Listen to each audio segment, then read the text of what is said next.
Good morning at 6:03. Robert and Erin, 101.7 FM and 710 KEEL. Miss Erin getting her news ready right now. Local stuff is next. Lawmakers kicking into high gear in Baton Rouge. We'll talk about that. Two Shreveport officers get into a fight. One of them's in some big trouble today. And the latest on the Cross Bayou development. The city council said day before yesterday on Tuesday, I guess, it's not a memorandum of understanding. But the Gateway Development Consortium people say it's a memorandum of understanding. Mm-hmm. It's good enough for us. And I have a question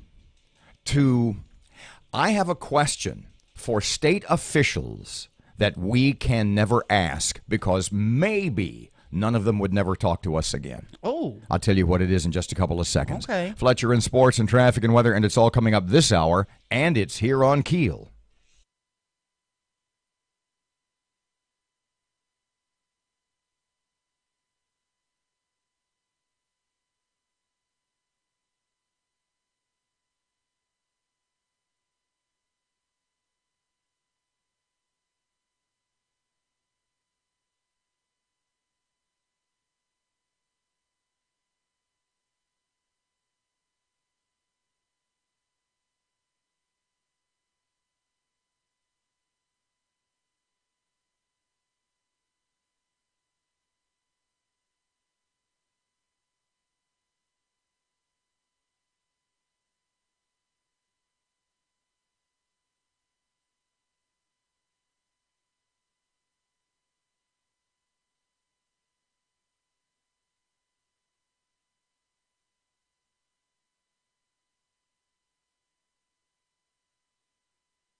Power of information.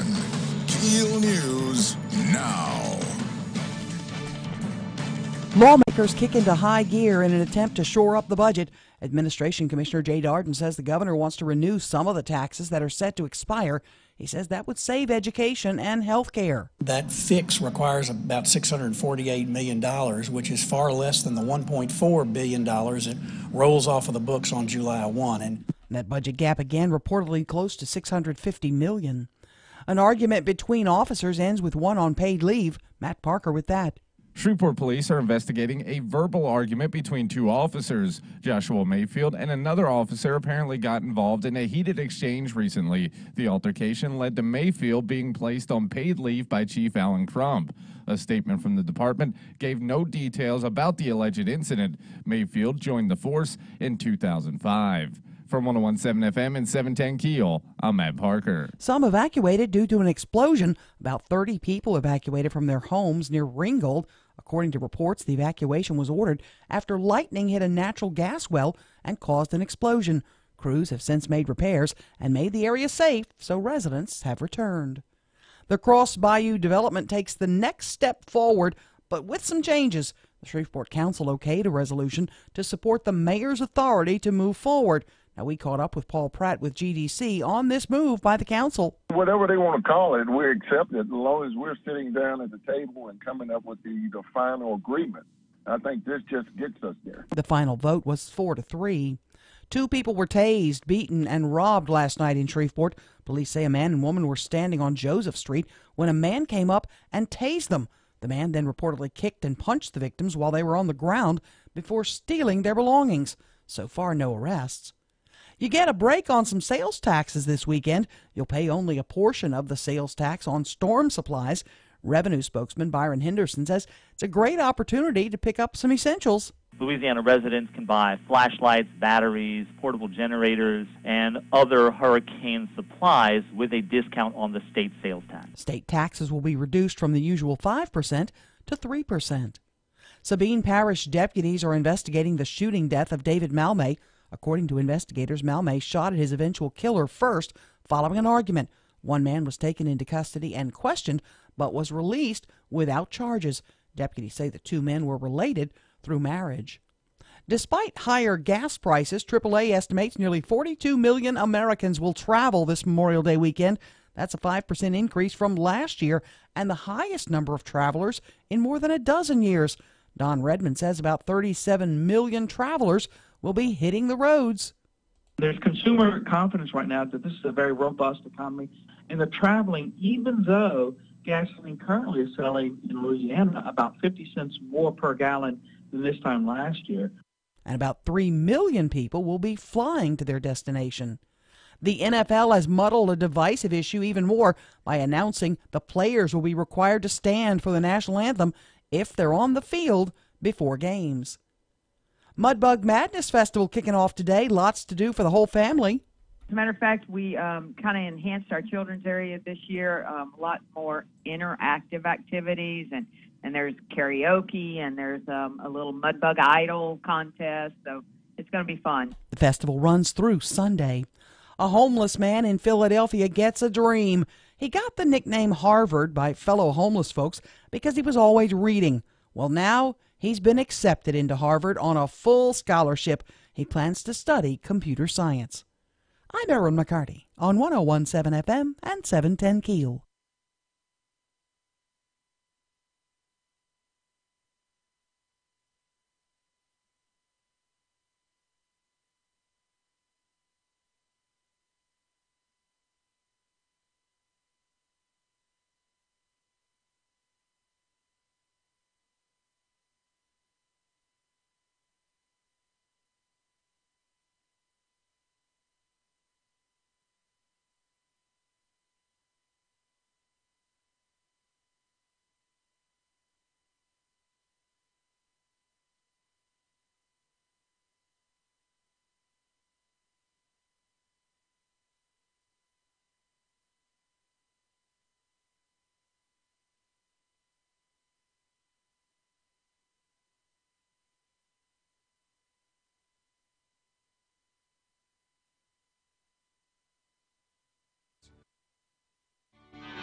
Ten past 6 o'clock, 101.7 FM and 710 KEEL. Traffic update. Here's Ruben. Starting things off looking nice and clear for your early morning drive to work, but look out later on this morning for some traffic delays on I-220 westbound near North Market due to construction.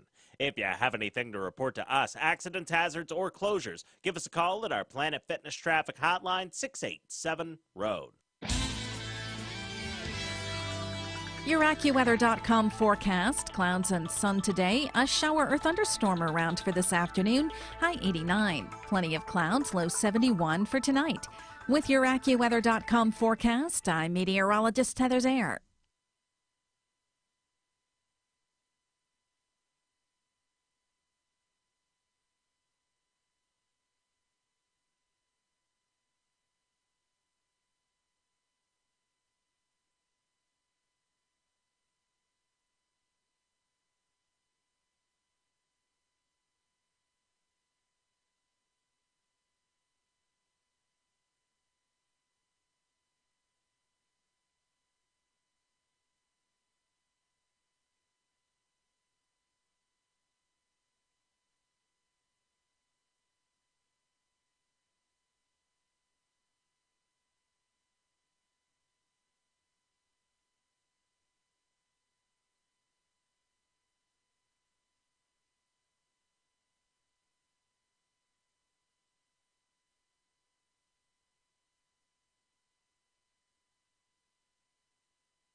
Good morning at 612. Robert J. Wright and Erin McCarty, 101.7 FM and 710 KEEL. The KEEL app, a free download from Office Furniture Source. Okay, so United States Senator Bill Cassidy is on the way just a bit later this hour at about 20 till 7. Yes. What's he want to talk about? I skipped that email. Several things have ruffled his feathers. So no, I didn't see the money confiscation thing. What's that about? I don't know a whole lot about it. We'll have to study that. From Mexican cartel drug dealers. Yes. How come I know more about it and I haven't read the I haven't read the email. You have. Never mind. We'll move on. Okay. So yesterday morning in the 8 o'clock hour, late in the show, we had Paul Pratt, Gateway Development Consortium on. On Tuesday, the city council voted 5-4. This is where it gets confusing. No, 4-3. 4-3, sorry. The mayor didn't want to do the memorandum of understanding. Now, she has the power to do this. Follow me on this. Right. The mayor can do the MOU. Yes, she could, all by herself. But she didn't want to, so she kicked it back to the council, said, you guys do the MOU. The city council voted 4-3 to make amendments, sort of their own resolution to what was really what they termed no longer an MOU. Yeah, just a resolution. And gave it back to the mayor, saying, said, sit down with them. Meanwhile, negotiate, but we want these things in it. Gateway Development Consortium guy Paul Pratt, GDC, is the folks wanting to put together the Cross Bayou $1 billion deal. Yep. They said, that's good. We'll take it. In fact, hold on, the Paul Pratt quote was from the headline, Paul Pratt, council vote is a step in the right direction. And that's where we started with Mr. Paul yesterday. What do you think about the council vote? Are you happy with what you got? Well, first, we want to thank those councilmen and women that did vote in favor of this. We feel good. I mean, this just starts the engagement process. And so we're very positive about the outcome, and we're looking forward to sitting down and making this a reality.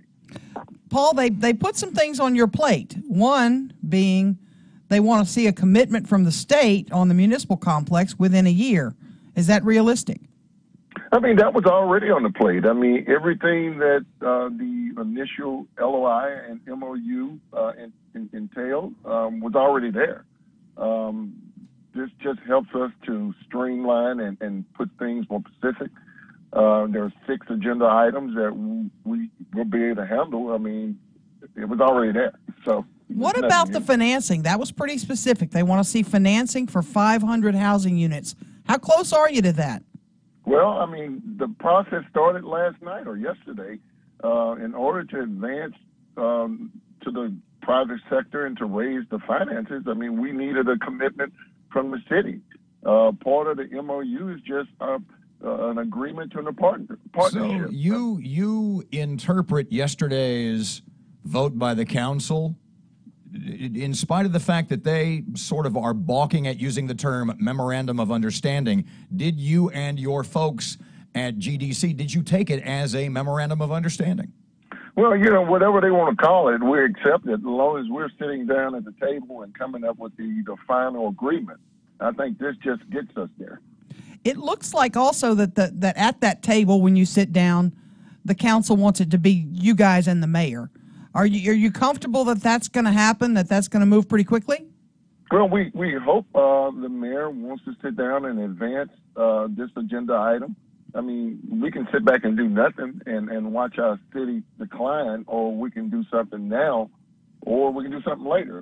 But the option of not doing anything is just not there.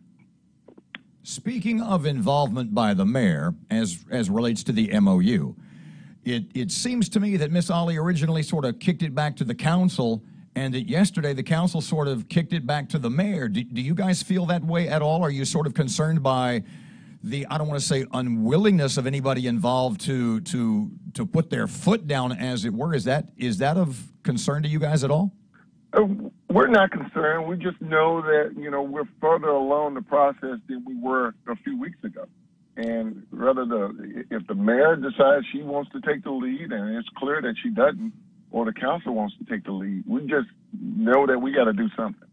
You told some folks after the meeting yesterday that you, and I'm maybe misquoting you, so help me out here, that you could be breaking ground as early as 18 months from now. Is that accurate? And what would you be breaking ground on? Well, that was always the message that, you know, if we can get this thing advanced, I mean, 18 months from now, we could be, you know, at least turning dirt. I mean, that message still stands. What would be first, Paul? What would you break ground for first? What would be the first building to be built? Well, the municipal complex would be the very first, but, you know, that's a part of the master plan agreement. So we got to sit down with the mayor's staff and the engineers and our team and master plan this whole design. We had City Councilman Michael Corbin on last hour, and he said in his mind, he was one of the nay votes yesterday, he said in his mind that the process as it is currently, as it's in the pipeline, so to speak, he says he feels as though the whole thing is sort of backwards. Do you know what he means by that, and do you think that's a fair criticism? Don't know what he means. I have talking to Councilman Corbin, and I'm hoping he's for economic development, and this is a process that most developers start. You have to get support from the city in order to bring in the private sector.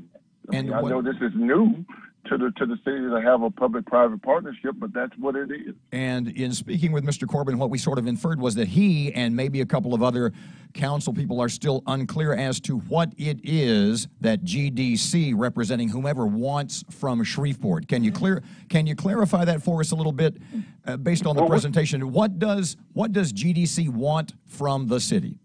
We were always clear about infrastructure improvements.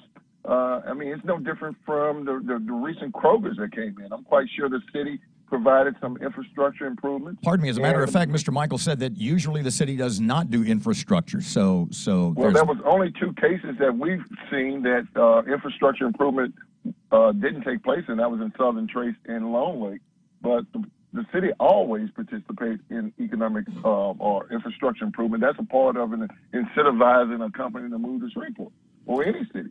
Paul, let me.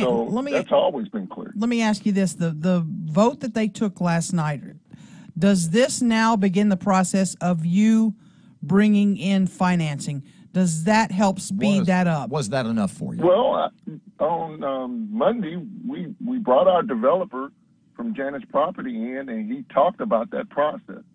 And he also indicated that there would be no finance movement unless there's a memorandum of understanding. No investor wants to come to town and they got to go through the political process and raise money. So that's why we have local people that are participating that are tax-paying citizens and want to see the city survive.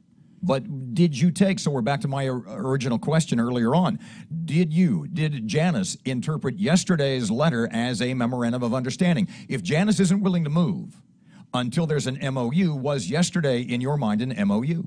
Well, we'll say yesterday's movement was very positive. We're going to convene today. Janus was not in town on yesterday, and we'll figure out what that is. And then we may have to sit down with the council to figure that out. But it's a very positive move. What is Janus's what is the collective time frame that you're giving the city of Shreveport for what would be an acceptable memorandum of understanding? Is there one? Well, we're in no rush. I mean, we've done our due diligence to educate them about what our plans are. And there's still a lot of work. The next step is to go to the state. I mean, we've already had some conversation, and we got to complete those conversations. Because even the state doesn't want to come in, and they have to maneuver through some political games. Paul, and we're talking to Paul Pratt with the GDC. Let me ask you this, Paul. Were you may have been at the meeting or watched. I was kind of squirming watching it. It got kind of nasty, and I know you didn't want it to go there. Were you uncomfortable with how this has kind of come down here at the end? Well, there were some uncomfortable moments in the meeting, and I was there for the full meeting. I mean, but there were just citizens expressing, their displeasure of the city not moving forward, and I respect that. That's part of our democracy. And Councilman Corbin also told us this morning he would rather see us move in the effort of let's do RFPs, requests for proposals. Let's see what other development groups are out there that are willing to invest in Cross Bayou. Well, I think we've had over 100 years to do that. And there's been studies after studies since the 50s. to talk about Cross Bayou and how we move forward, but there's been no development. So RFP could have been done back in 1950, and here's 2018. There's still no no development. So we're the only one at the table right now. 22 past 6 o'clock, time for Keel traffic. Here's Ruben. Starting things off looking nice and clear for your early morning drive to work, but look out later on this morning for some traffic delays on I-220 westbound near North Market due to construction. If you have anything to report to us, accidents, hazards, or closures, give us a call at our Planet Fitness Traffic Hotline, 687-ROAD. Your AccuWeather.com forecast will have a spotty afternoon thunderstorm today, otherwise intervals of clouds and sunshine, high 89. Mostly cloudy and humid, low 71 tonight. With your AccuWeather.com forecast, I'm meteorologist Heather Zayer.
.1017 FM, 710 Keel.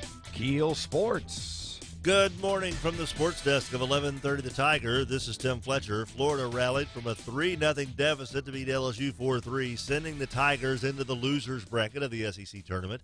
LSU had a golden chance in the top of the 8th inning. After the first two hitters reached base, Nick Coombs popped out at foul territory while attempting to sacrifice bunt. Bo Jordan grounded out but did move the runners over, and then with 2 outs, Jake Slaughter blistered a shot down the third base line, but SEC Player of the Year Jonathan India made a diving stop and was able to throw to first in time to get Slaughter.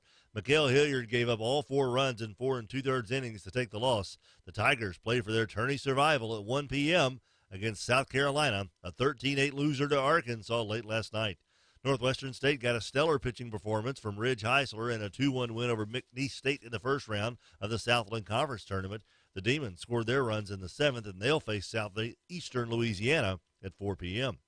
Rice leads Louisiana Tech 6-1 in the top of the 7th in Conference USA tournament action. Storms in the Biloxi area has thrown the tourney for a loop. The Bulldogs and Owls will resume their game at approximately 12:30 this afternoon after the 9 a.m. game between Charlotte and Texas San Antonio. Washington advances to their first Stanley Cup Finals since 1998 with last night's Game 7 4-0 win over the Lightning in Tampa, and Boston remains undefeated at home in the postseason with a 96-83 win over Cleveland to take a 3-2 series lead in the Eastern Conference Finals. From the sports desk of 1130 The Tiger, this is Tim Fletcher.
27 past 6, 101.7 FM, 710 Keel. Robert and Erin, what you got, kid? I have a guest staying with me for a while from California. And You mean where gas is $5 a gallon now? yeah. Mhm. And we were driving around yesterday, just kind of showing him the sights, and we were looking at stuff. And do you know the first thing he said? I said, so what do you think of Shreveport-Bossier right now? Your first impression, 2 days here. And do you know what he said to me? Not a clue. He said, there's so many cops everywhere. Why are there police officers everywhere? And I was like, I almost pulled the car over. And I went, seriously? He goes, I'm seeing them everywhere. They're all over this town. Why? No small irony there, given I our... know. And I said, well, last week we did reach an agreement with the sheriff that they would help patrol. Has it started that quickly? Or is he just used to living in California where there's never cops around? I have absolutely... I was surprised to hear it. I know. An interesting observation. Yeah, and he said, the last 3 days I'm seeing them all over the place. Well, I know from living in Baltimore and being other places, there seems to be officers concentrated in certain areas in this town where you see a bunch of them in these certain places. Right. And then as soon as you leave those places, you don't see any for a long time. So where did I've you been happen? watching. Where did you happen to be? I took him around the loop down the Parkway, Uh-huh. into downtown. We went down Uri Drive. So it was not the part of town where necessarily a lot of policemen would be as to thwart crime. No, absolutely. And then so in the last day or two, I have been like, well, let me keep my eyes peeled because maybe I'm not following. And so today, coming up Uri Drive to work, I noticed 2 officers in separate locations that I've never seen them before. Just the car is just there. It's sitting near an intersection where there might be things busy happening.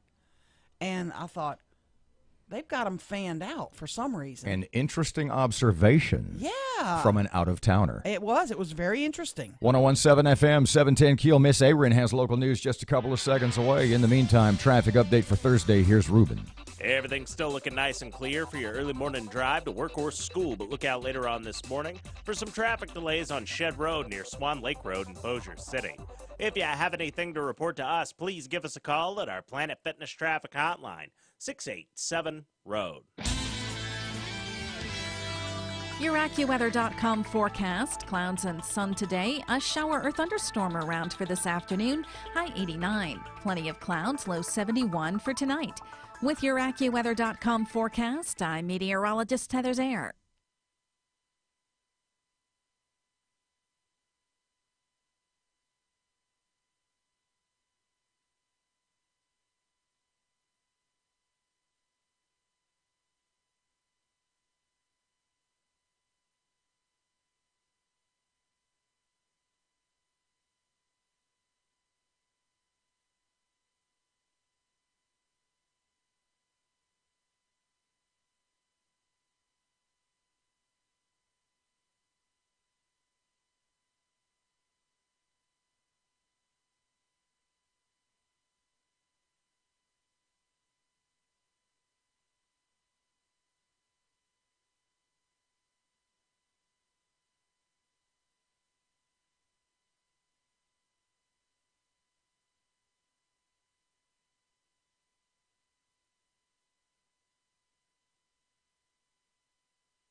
Of information.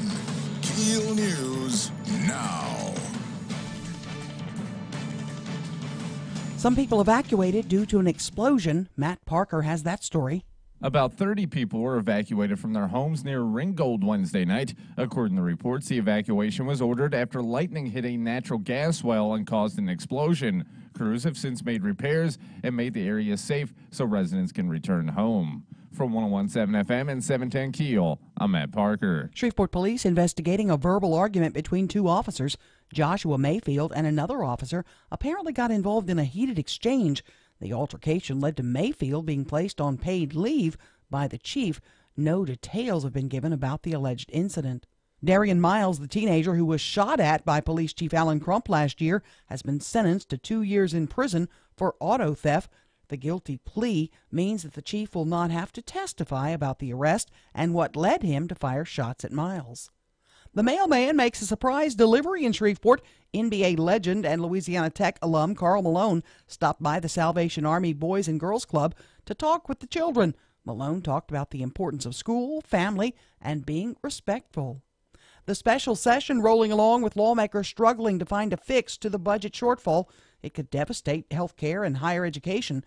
Jay Darden says the clock is running out on an opportunity to save the budget. Frankly, if we're not successful in this special session, we only have about 3 weeks left in the current fiscal year, and we'll be back here in another special session, no doubt, to try and address this. $1.4 billion in sales taxes are set to expire, and the governor has called on lawmakers to renew a portion of that to fix our finances. The Cross Bayou development takes the next step forward, but with some changes. The Shreveport Council okayed a resolution to support the mayor's authority to move forward. Councilman Michael Corbin says it's all very confusing. I think if you ask all 7 council members what happened yesterday, my fear is you may get 4 or 5 different versions of what happened. Now, Paul Pratt with GDC tells KEEL News this is a step in the right direction. We're not concerned. We just know that, we're further along the process than we were a few weeks ago. And if the mayor decides she wants to take the lead, and it's clear that she doesn't, or the council wants to take the lead, we just know that we got to do something. Pratt says he's still optimistic they can break ground on the municipal component of the development in 18 months. Sabine Parish deputies investigating the shooting death of David Malmay.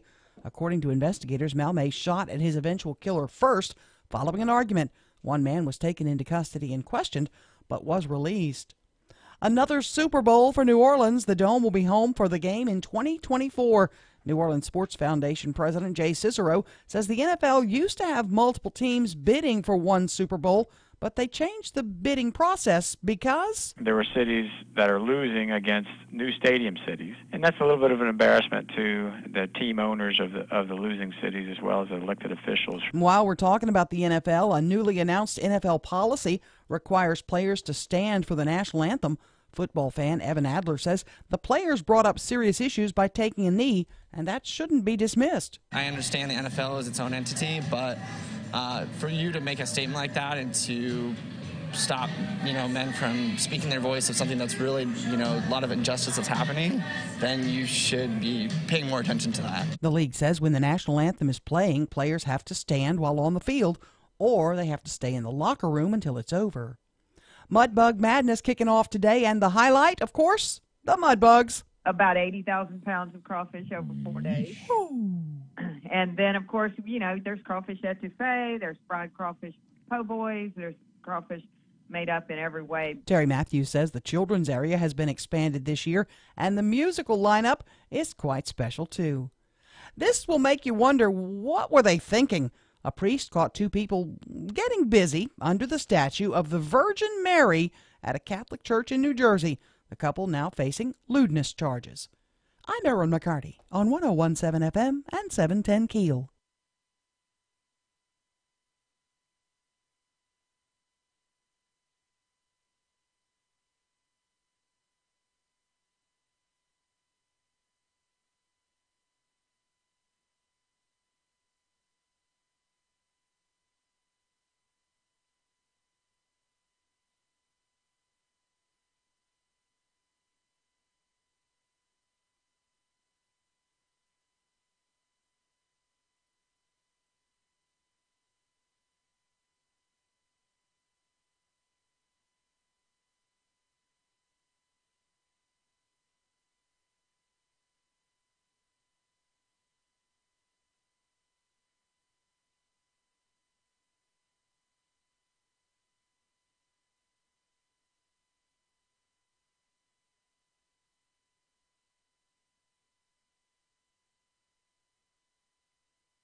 1017 FM and 710 Keel. Robert and Erin. Very short segment here because Senator Bill Cassidy is just a couple of seconds away. BC. I almost said Butch Cassidy. What the hell? You know I'm going to do that when he calls and just You're see. You're going to call him Butch. Yeah, I know. I'll say Butch Cassidy. Mm-hmm. I want you to think about something because we've got about a minute here. This is the question. I know I could not because of the response, because I think the response from whomever we asked. Imagine asking Jay Darden this question, okay? Or anybody else that is a John Bell guy who's saying, gotta raise taxes, we need more revenue. The special session is we gotta bridge this fiscal chasm. Would you ever ask Jay Darden, Jay, now that we got you here, and now that you're telling us that you've cut everything to the bone, would you tell us what are the perks of your job? Ooh. He might answer that. I bet He might hang up. He might. We might get the big subtle screw you. Yeah, Butch Cassidy's on hold, by the way. I bet he got. Please don't call called. him that. I'm going to try not. Where's to. Sundance? Think about that question. We'll talk about that in the 7 o'clock hour. Okay. I was thinking about that last night. Can you imagine? Mr. J got a question before we let you go. Oh no. Just as an aside, now that everything's cut to the bone, boy, how many cars do you get? Do you get a gas card? Do they pay your insurance? Yeah. What's your medical coverage? They pay for your housing. Exactly. 1017 FM, 710 Keel. Senator Bill. Thank you. Cassidy is up next. Here's Ruben. Starting things off looking nice and clear for your early morning drive to work, but look out later on this morning for some traffic delays on I-220 westbound near North Market due to construction. If you have anything to report to us, accidents, hazards, or closures, give us a call at our Planet Fitness Traffic Hotline, 687-ROAD. Your AccuWeather.com forecast. Clouds and sun today. A shower or thunderstorm around for this afternoon. High 89. Plenty of clouds. Low 71 for tonight. With your AccuWeather.com forecast, I'm meteorologist Heather Zaire.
Robert J. Wright and Erin McCarty, 1017 FM, 710 Keel. Keel app, a free download from Office Furniture Source.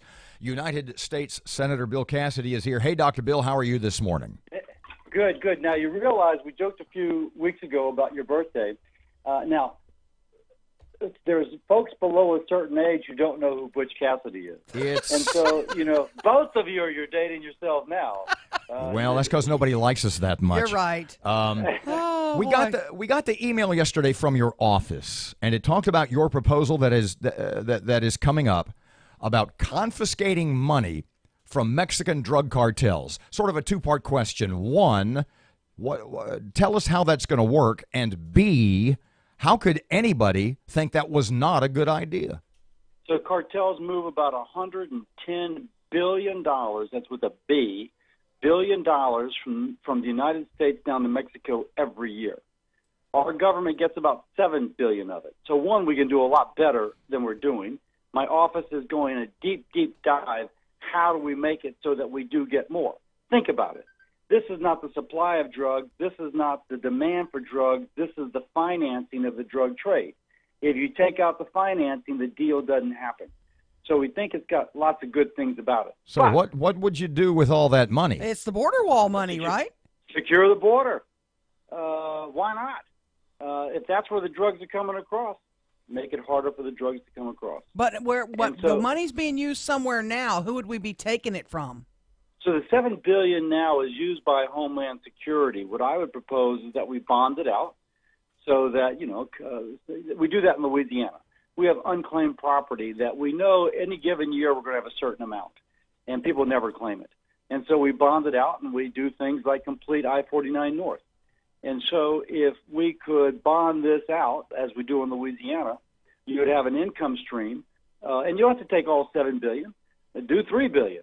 But bond it out so that you can begin working on securing our southern border so that we can keep drugs from coming into our country. So the point being, when I said at the beginning of the interview, well, who could ever be against something like that? If you want to designate the money for border security, obviously every Democrat in the Senate. Yes, as a rule, they don't want Trump to have a victory, even if it's a good victory, even if it secures our southern border against the influx of drugs. And so they're going to find some reason to object, but that doesn't mean we shouldn't attempt to do it. Let me switch gears to something I know you're passionate about, and you know I'm on this like a cat on whatever they get on. Catnip. Yeah, catnip. Drug prices have gone through the roof. The president has a plan. I think you're on board. What does it entail, and how soon is it going to help my pocketbook? So we're doing this hand in glove. So some of the proposals we've come up with, they've come up with, and some of them they've come up with, we're kind of echoing in our legislation. One, for example, what is called the gag clause. You go to your pharmacist. He can look at the price you're paying for the drug and knows it's cheaper for you to pay cash than it would be to go through your insurance. Your deductible is higher than the cash price. By contract with some pharmacy benefit managers, those are the middlemen, if you will, the middlemen. Mm-hmm. By contract, he or she is not allowed to tell you could save money by paying cash, because otherwise the pharmacy would lose their contract with the pharmacy benefit manager. How silly is that? We want to make that illegal, and that would, as soon as that law passes, those provisions will be void, and your price for drugs will begin to decrease. But don't we have some blame here on the manufacturers? You know, when we hear about the EpiPen and the others, that the prices are they're just sucking cash from us. How do we address that too? There's a medicine out there called Duexis, and it costs $2,300 a month. And Duexis is a combination of over-the-counter Motrin and over-the-counter Pepcid. Oh my gosh! If you bought them both over-the-counter, you would pay $20 a month. But if you pay list price, you pay $2,300 a month. How are they getting away with this, and why are they doing this to Americans? Well, what they do is they give the patient a coupon, so their initial out-of-pocket is covered by the coupon. But then they get into their insurance. They go beyond their deductible, if you will, at which point the insurance is paying for it. But the insurance is you and me. Mm-hmm. If we're paying $2,300 for a drug that we could only pay $20 for, our insurance rates go up. Now, we may not realize it, but our insurance rates are going up. Americans shouldn't be paying $2,300 for a drug that costs you $20 over the counter. That is absolutely incredible. One last thing, our final minute. You want senators, congressmen to work on weekends? What is wrong with you? You know, Democrats have slowed Trump's appointments so much that at this rate, we'll be through with his appointments 9 years from now. Now think about it. Yeah. The guy's elected for a 4-year term. It takes 9 years to get everything done. We have a budget, and Chuck Schumer's kind of the way he does things is he just waits until the last minute, at which point he has all the strength in the world, and then they start dealing. That's not the way to do business. So what we're proposing is that if Democrats continue to stall, work weekends, work August recess. Frankly, I'd rather be in Louisiana. I'd rather be touring the state. But if that's what it takes to get Trump's appointees in, to get our budget passed on time, let's do it.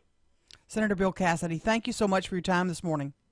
Hey, thank you both. Bye-bye. 649, it's 1017 FM, 710 Keel, on traffic like a cat on Meow Mix. Here's Ruben. Everything's still looking nice and clear for your early morning drive to work or school, but look out later on this morning for some traffic delays on Shed Road near Swan Lake Road in Bossier City. If you have anything to report to us, please give us a call at our Planet Fitness Traffic Hotline, 687-ROAD.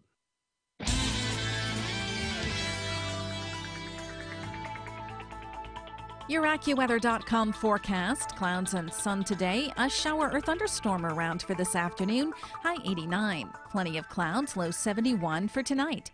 With your AccuWeather.com forecast, I'm meteorologist Heather Zaire.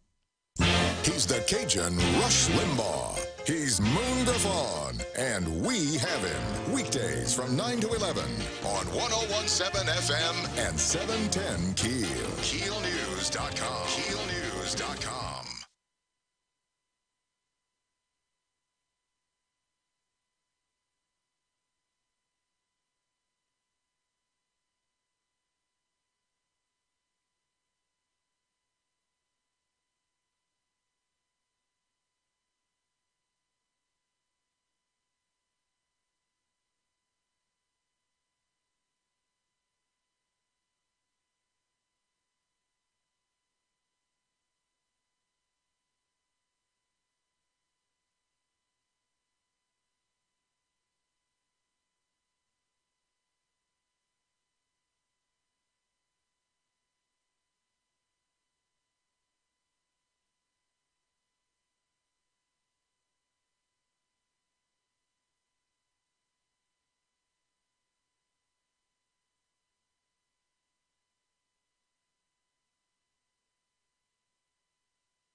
.652, time for Keel Sports.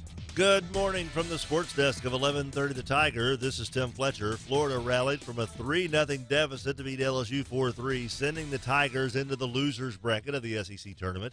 LSU had a golden chance in the top of the 8th inning. After the first two hitters reached base, Nick Coombs popped out at foul territory while attempting to sacrifice bunt. Bo Jordan grounded out but did move the runners over, and then with 2 outs, Jake Slaughter blistered a shot down the third base line, but SEC Player of the Year Jonathan India made a diving stop and was able to throw to first in time to get Slaughter. Mikael Hilliard gave up all 4 runs in 4 2/3 innings to take the loss. The Tigers play for their tourney survival at 1 p.m. against South Carolina, a 13-8 loser to Arkansas late last night. Northwestern State got a stellar pitching performance from Ridge Heisler in a 2-1 win over McNeese State in the first round of the Southland Conference Tournament. The Demons scored their runs in the 7th, and they'll face Southeastern Louisiana at 4 p.m. Rice leads Louisiana Tech 6-1 in the top of the 7th in Conference USA tournament action. Storms in the Biloxi area has thrown the tourney for a loop. The Bulldogs and Owls will resume their game at approximately 12:30 this afternoon after the 9 a.m. game between Charlotte and Texas San Antonio. Washington advances to their first Stanley Cup Finals since 1998 with last night's Game 7 4-0 win over the Lightning in Tampa, and Boston remains undefeated at home in the postseason with a 96-83 win over Cleveland to take a 3-2 series lead in the Eastern Conference Finals. From the sports desk of 1130 The Tiger, this is Tim Fletcher.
And where's your people going to park?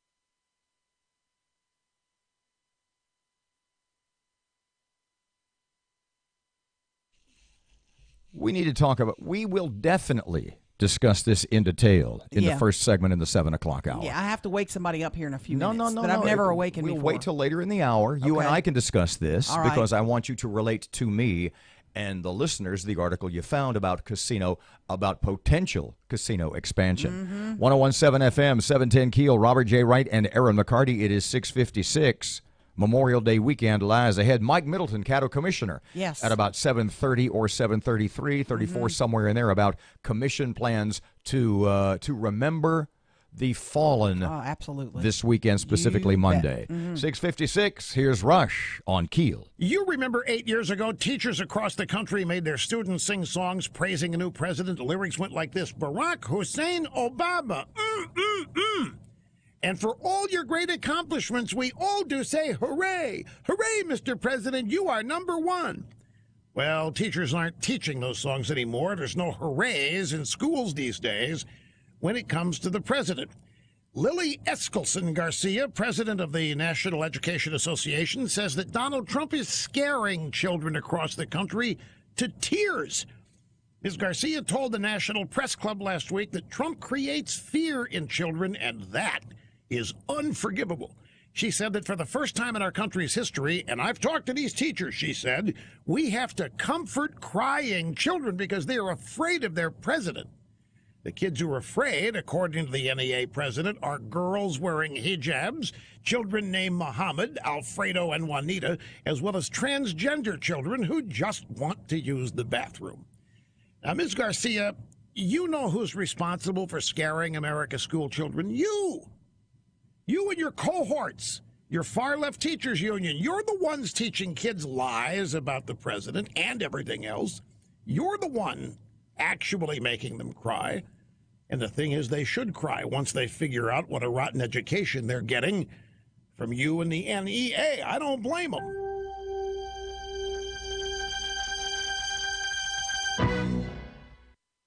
Say, folks, if you own land, I'm sure you would love to have the time to work it, develop it, spend time with it. If so, go see my good friends at Mahindra.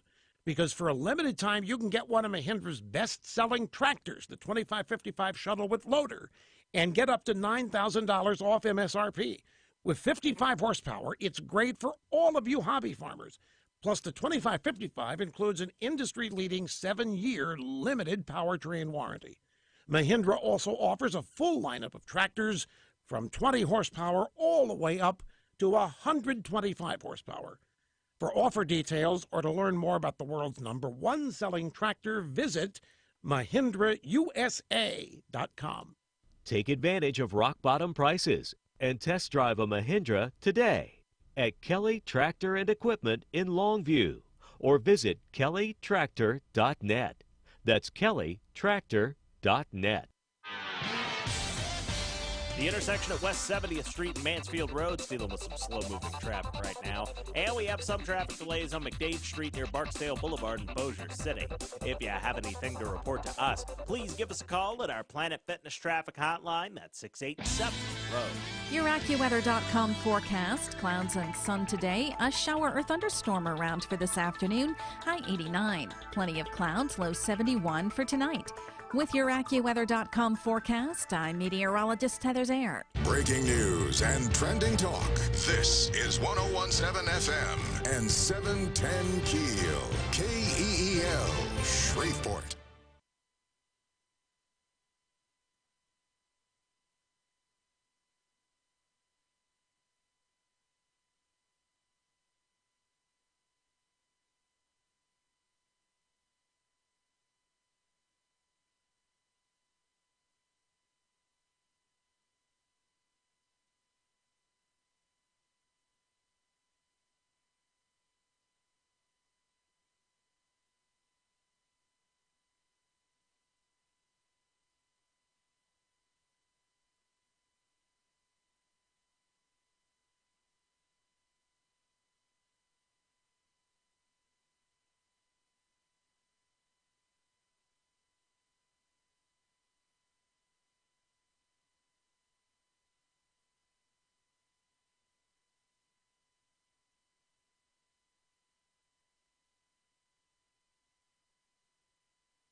It is 7:03. Robert and Erin, 1017 FM and 710 Keel. Erin, local news, putting it together as we speak. 2 people get tased, beaten, and robbed by a thug. We'll talk more about that.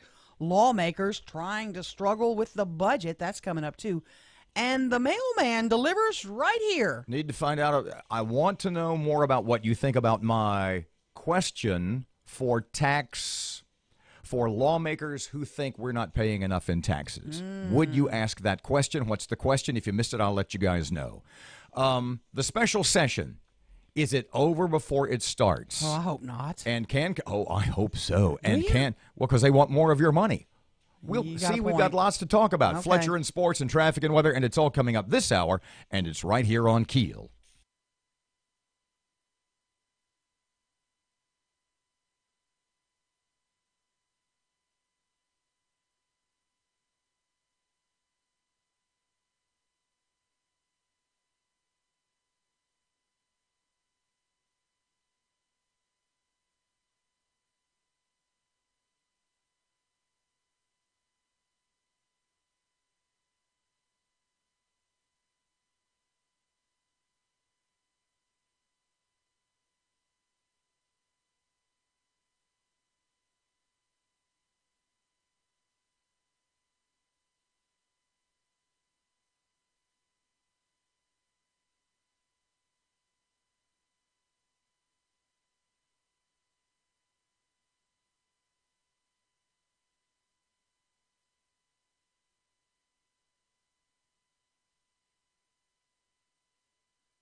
The power of information.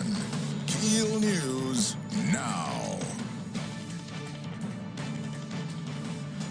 A teenager gets 2 years for theft. We get more on that from Matt Parker. Darian Miles, the teen who was shot at by Police Chief Alan Crump last year, has been sentenced to 2 years in prison for auto theft. Miles pled guilty to the charge of simple burglary. He has been locked up since October and will get credit for time served. Due to the plea deal, Chief Crump will not have to testify about the arrest and what led him to fire shots at Miles. From 1017 FM and 710 Keel, I'm Matt Parker. Shreveport police investigating a verbal argument between 2 officers. Joshua Mayfield and another officer apparently got involved in a heated exchange. The altercation led to Mayfield being placed on paid leave by the chief. No details have been given about the alleged incident. The Cross Bayou project will continue to move along. That's the message we get from Paul Pratt with GDC. The initial LOI and MOU entailed was already there. This just helps us to streamline and put things more specific.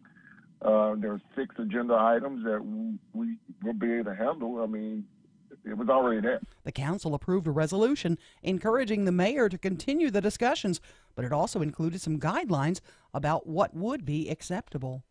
The special session is rolling along, lawmakers struggling to find a fix to the budget shortfall. HOMA Representative Burl Amity says the governor's decision to veto the budget has caused chaos in lights, batteries, portable generators, and other hurricane supplies with a discount on the state sales tax. Henderson says if you're not prepared for the big hurricane, it's your chance to get out there and save some money in the process. China and Japan have both condemned the Trump administration's decision to launch an investigation into whether tariffs are needed on imports on cars and automotive parts. The mailman makes a surprise delivery in Shreveport. NBA legend and Louisiana Tech alum Karl Malone stopped by the Salvation Army Boys and Girls Club to talk with the children. Malone talked about the importance of school, family, and being respectful. The Stanley Cup is set. Starting Monday, the Washington Capitals and Vegas Golden Knights will face off in the desert for Game 1 of the Cup Finals. I'm Erin McCarty on 1017 FM and 710 Keel.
1017 FM's 1017 FM and 710 Keel. Traffic time. Ruben's here. The intersection at Kings Highway and Linwood Avenue is dealing with some slow-moving traffic right now. And we have some traffic delays on Old Minden Road near Airline Drive in Bossier City. If you have anything to report to us, please give us a call at our Planet Fitness traffic hotline. That's 687-ROAD. Your AccuWeather.com forecast will have a spotty afternoon thunderstorm today. Otherwise, intervals of clouds and sunshine, high 89. Mostly cloudy and humid, low 71 tonight. With your AccuWeather.com forecast, I'm meteorologist Heather Zayer.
Twelve past 7 o'clock. Robert J. Wright and Erin McCarty, 1017 FM and 710 Keel. The Shreveport Security System text line is 318-392-1884. Keep your fingers, by the way, close to the Jack Spring Electric shockbuster button. I'm feeling verbal things may be coming. Well, you came up with the line, what was it, during the Bill Cassidy interview in the 6 o'clock hour? We had a chat with Senator Bill Cassidy, and you said, I'm on this like a cat's on whatever cats are on. I almost said like a cat on rice, but so that would have been, doesn't happen. I said like a cat on Meow Mix. So okay. Things are going to be crazy today. Erin has texted, oh, brother. Erin has texted a guy by the name of Wayne Duty. What is Wade? Wade Duty. What is Wade's job? Wade is in charge of the Louisiana Casino Association. And you are trying to track him down for a chat this morning based on an article you saw yesterday. Mm-hmm. And do you have that in front of you? Yeah, I'm looking at it now. And he says that, of course, the Senate Bill 316, which was passed, the governor signed it, allows the riverboat casinos, follow this closely, to move 1,200 feet, about a quarter of a mile or 4 football fields, onto land from their designated berth Understand space. What that means is now, the way that Ronnie Jones talks about it, the way that everybody in the know seems to be explaining this is that it has to be, in other words, you just can't go 1,200 feet onto shore and start building, that you have to be connected to your current casino, i.e. on the river. Well, Ronnie also told us they will have a walkway to their existing casino. I understand. And that might turn into a lounge, or that might turn into a, and that doesn't have to still be a gambling floor. I'm not arguing that at all. Mm-hmm. What I'm saying is, though, what they're talking about in expanding, it's not like they can shut the riverboat down and just build 1,200 feet somewhere else. That it seems they can. The way it seems to have been explained as long as there's a walkway between them. What are termed amphibian casinos. Mm-hmm. But why would they give up the space is the point I'm making. That doesn't make sense. Because they can build bigger and nicer. No, they can build a gaming facility that has 3,200, and it's either 25 or 65 gaming chairs. Well, Wade Duty, who's executive director of the Louisiana Casino Association, had some interesting comments. He said, not every boat will make the move all at once. And then he added it'll be at least 6 months before the first 2 or 3 casinos likely interested will be able to file an application with the Gaming Control Board. Yeah, because the way we're going to be competitive with Oklahoma is to slow down the regulatory process. Mm-hmm. No, Yeah, that doesn't make exactly. sense. I know. I mean, is this fast-tracking improvement? I'm not sure. Now, here's the other deal with regard to the numbers, if you're a number cruncher. The bill also replaces the limit right now is 30,000 square feet. Right. That's what you can have.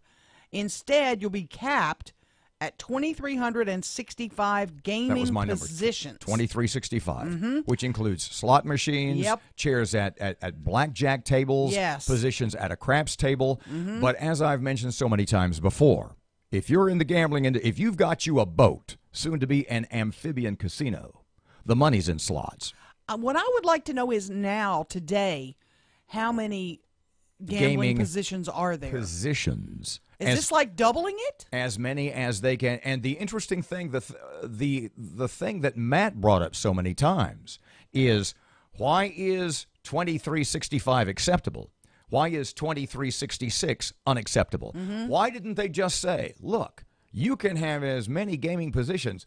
Why are they doing this? Because we need, as you and I have talked about, as Ronnie Jones from the State Gaming Control Board, as Cedric Glover, as any number of local politicians have pointed out, Mm-hmm. that we are right now in a heated battle with the mega casinos. Oh, yeah. The half a million, this is not a misstatement, a 500,000 square foot casinos in Oklahoma. Fair enough? Mm-hmm. So is this really, is expanding to, I mean, think about how many gaming positions you can have in 500,000 square feet. Yeah, oh yeah. That's a lot of slot machines. You bet it is. The point being, is 3265 really going to do that? 2365. 2365. Mhm. If we really want to be competitive, if the object is to reinvigorate Mm-hmm. the gambling industry in Louisiana, why didn't they just say as many as you can fit in? Go for it, yeah.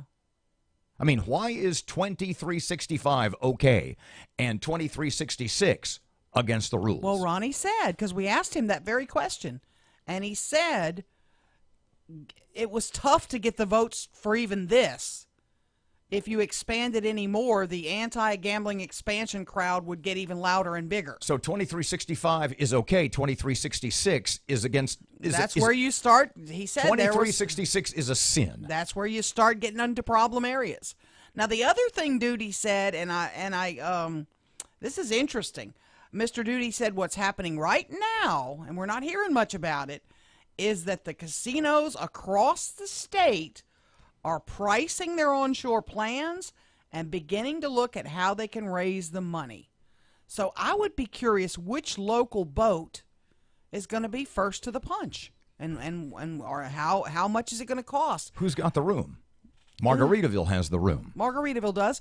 I think Diamond Jacks and Boomtown have the room. Do you really think Diamond Jacks is going to invest? They don't even want to be here. I know. And when you talk about casinos like downtown Shreveport, Samstown, and El Dorado, Mm-hmm. and you said, well, what they could do is they could make a ramp and they could put it on top of the parking garage. And I'm thinking, then you have an architectural facility similar to University Health Hospital. Mhm. I mean, where there's people wandering around that building. Sure. I mean, that's the most oddly configured building you'll ever see. You trust me. If they want to do it at Samstown or El Dorado, they're going to find a way to do it. So you have attempted to track down the aforementioned Mr. Duty. Mr. Duty. And hopefully he will get back to us a little bit later, and we can Mm-hmm. talk with him about what the plans are for various facilities, gambling facilities in our area. Yeah, interesting topic. Is the special session doomed? Is it doomed? Dun, dun, dun, dun. And is it John Bell's fellers, backers, that are going to doom it? Uh-oh. Talk about that when we get back. 19 past 7 o'clock, 101.7 FM, 710 KEEL. Here's Ruben. The intersection at West 70th Street and Mansfield Road is dealing with some slow-moving traffic right now. And we have some traffic delays on McDade Street near Barksdale Boulevard in Bossier City. If you have anything to report to us, please give us a call at our Planet Fitness traffic hotline. That's 687-ROAD. Your AccuWeather.com forecast will have a spotty afternoon thunderstorm today. Otherwise, intervals of clouds and sunshine, high 89. Mostly cloudy and humid, low 71 tonight. With your AccuWeather.com forecast, I'm meteorologist Heather Zayer.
.1017 FM, 710 KEEL, the KEEL app, a free download. Here's Fletch. Good morning from the sports desk of 1130 The Tiger. This is Tim Fletcher. Florida rallied from a 3-0 deficit to beat LSU 4-3, sending the Tigers into the losers bracket of the SEC tournament. LSU had a golden chance in the top of the 8th inning. After the first two hitters reached base, Nick Coombs popped out at foul territory while attempting to sacrifice bunt. Bo Jordan grounded out but did move the runners over, and then with 2 outs, Jake Slaughter blistered a shot down the third base line, but SEC Player of the Year Jonathan India made a diving stop and was able to throw to first in time to get Slaughter. Mikael Hilliard gave up all 4 runs in 4 2/3 innings to take the loss. The Tigers play for their tourney survival at 1 p.m. against South Carolina, a 13-8 loser to Arkansas late last night. Northwestern State got a stellar pitching performance from Ridge Heisler in a 2-1 win over McNeese State in the first round of the Southland Conference Tournament. The Demons scored their runs in the 7th, and they'll face Southeastern Louisiana at 4 p.m. Rice leads Louisiana Tech 6-1 in the top of the 7th in Conference USA tournament action. Storms in the Biloxi area has thrown the tourney for a loop. The Bulldogs and Owls will resume their game at approximately 12:30 this afternoon after the 9 a.m. game between Charlotte and Texas San Antonio. Washington advances to their first Stanley Cup Finals since 1998 with last night's Game 7 4-0 win over the Lightning in Tampa, and Boston remains undefeated at home in the postseason with a 96-83 win over Cleveland to take a 3-2 series lead in the Eastern Conference Finals. From the sports desk of 1130 The Tiger, this is Tim Fletcher.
She just panicked. She thinks we have a guest you forgot about. I'm lost today. Look. I really am. Just a little peek behind the curtain here, fellas. Yeah, it's scary back there. Schieffer gets a guest at least once a day. No, that's next week. 101.7 FM and 710 Keel, Robert J. Wright and Erin McCarty. Okay, first of all, and I apologize for this, because we had so much stuff yesterday on Cross Bayou and Gateway Development Consortium, I didn't pay a lot of attention to the opening of the special session. But everybody evidently, at least on the Republican side, was all torqued off at John Bell. What was the John Bell joke? What was the John Bell joke that you had it in a newscast and you said, oh, it was Laurel Yanni. No. Yes, that was a joke, but it was Taylor Barrow making fun of John Bell. What I missed, first of all, John Bell's joke, and then the speaker's response. What was that? It wasn't a John Bell joke. It was John Bell didn't do jokes. He was talking about gloom and doom, and Taylor Barrow basically said, "This guy's a jerk." You know, when you're talking about some people hear Laurel, some people hear Yanni. Our governor hears taxes. That was the joke. That was basically that was the joke, it. yeah. Wow, sorry I missed that. Well, they were mad at him for the primary reason they were mad at him is that typically a governor opens a session by coming before lawmakers, a joint session, and giving a speech about here's what we need. Well, apparently he did that speech in Lafayette. Instead of coming before them, he did some speech in Lafayette instead, and they were really ticked off. Well, I don't know if you've seen the latest, but House Republicans are saying that the budget deficit, what we need to make up now, the governor's number, in fact, the accepted number over the last, 2 or 3 weeks or so, of $648 million, is now really $495. Okay, if they've saved $100 million in 2 days, I'm good. Keep going. Now, 2 more days, let's cut another $100 million. There are also rumors, we haven't even done anything yet. Yeah. By the end of the week, we could be flush. We're even, yeah. What would you say? What do you think House Republicans, the Seabaws, the Dodie Hortons, the Raymond Cruz, the people of no, as I call them, the contingent of no, and I say that with all the respect in the world because I am part of that contingent, were I in the State House of Representatives? My question to you is, because Lance Harris, Baton Rouge guy, I think, has proposed, I think it's a 1/5 of a penny sales tax. In other words, the 1 penny temp sales tax expires the end of June, the end of next month. The Lance Harris, hold on, I've got it right here. Give me 20 seconds. It's Lance Harris. Oh, no. Lance Harris, a 1/3 of a penny sales tax to be temporary. It would sunset in 5 years, and it would raise $366 million. Do you think the Republicans who have... I think you will have enough of them that would do it. 1/3 of a penny. Now, what's the problem with that? Why would that be if you've got Republicans who are traditionally fat chance, Jay Beasy? What could possibly happen to screw up that plan? 3 simple words. Black Legislative Caucus. Now, they don't want the sales tax. They are against the sales tax. They want an income tax increase. John Bell has repeatedly said, from a couple of articles and a couple of folks you talk to, no income tax. That John Bell has said, no, John Bell would take whatever he could get. At this point, you're right. But the point being, John Bell has said behind the curtain, they, meaning the Black Legislative Caucus, he said they'll go along with me when I need them.